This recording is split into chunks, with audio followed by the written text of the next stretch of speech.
सवाल। हज़ूर पाक सल्लल्लाहु अलैहि वसल्लम ने गाने के बारे में क्या फरमाया? जवाब। हज़ूर पाक सल्लल्लाहु अलैहि वसल्लम ने फरमाया, गाने से दिल में नफाक उगता है जिस तरह पानी से खेती उगती है।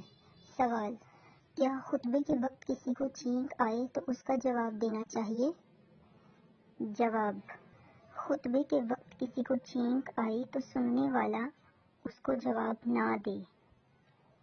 सवाल। वो कौन सी चीज़ है जो पानी में भी जलती है? जवाब। सोडियम। सवाल। वो कौन सी चीज़ है जो नहाने से छोटी हो जाती है? जवाब। साबुन। सवाल।